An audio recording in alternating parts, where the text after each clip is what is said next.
2022 সালে 3টা ছবি ছিল, মায়ের মাথায় হিজাব, ছেলের মাথায় টুপি, বাপের মাথায় টুপি।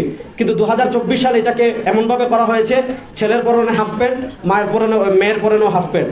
এরপরে আপনারা যদি আমি আরেকটু বলি, ইবতেদায়ী প্রথম শ্রেণীর ইংরেজি বইয়ের প্রথম পাঠে 2022 সাল পর্যন্ত ছিল সালাম। আমি একটু আপনাদেরকে দেখাই। এই যে স্টুডেন্ট মাদ্রাসায় প্রবেশ করতেছে, তার মাথায় টুপি, এই যে তার শিক্ষিকা, তার মাথায় হিজাব, সে আসসালামু আলাইকুম ওয়া রাহমাতুল্লাহ বলছে।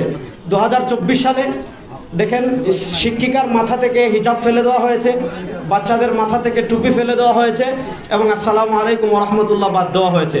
তাহলে এটা হলো একটা জাতির যখন সাংস্কৃতিক বিপর্যয় হয়ে যায়, ওই জাতির অস্তিত্ব থাকে না।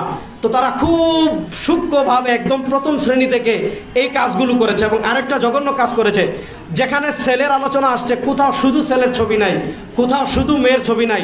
যত জায়গায় ছবি ব্যবহার করেছে সেখানে ছেলের সাথে মেয়ের ছবিও আছে। এবং আরও জঘন্যভাবে তারা পরকীয়াকে প্রমোট করছে, ইসলাম বিবর্জিত প্রেমকে প্রমোট করছে। কিভাবে? যে তারা গল্প লিখেছে যে তুমি তোমার মাকে চুমু দিতে পারো, নিরাপদ স্পর্শ উদাহরণ দিচ্ছে। তোমার মা তোমাকে চুমু দিতে তোমার আপত্তি থাকার কথা না। তোমার বন্ধু যদি তোমাকে চুমু দিতে তুমি রাজি নাও হো, তবে তার হাত ধরে পার্কে ঘুরে বেড়াতে কোনো আপত্তি থাকার কথা না। এইভাবে তারা যৌনতাকে প্রমোট করেছে। এটা একটা বড় সমস্যা। এর চেয়ে আরও সবচেয়ে বড় সমস্যা যেটা করেছে, আমাদের ইতিহাস তারা বিকৃত করেছে।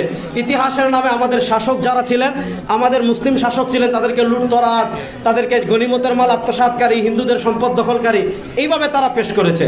এজন্য আমি আমাদের মুহতারাম নেতৃবৃন্দ যারা আছেন, মজলুম বাংলাদেশের একমাত্র শহীদি কাফেলা হেফাজতে ইসলাম বাংলাদেশের নেতৃবৃন্দের কাছে আমার অনুরোধ এটাই থাকবে যে এই যে শুধু বিবর্তনবাদ বা শুধু ট্রান্সজেন্ডার, এটার উপর আলোকপাত না করে মৌলিক যতগুলো সমস্যা আছে, এটা যদি আমরা তৃণমূলের মানুষের কাছে পৌঁছাতে পারি, আশা করি একটা ফায়দা আসবে। আসসালামু আলাইকুম।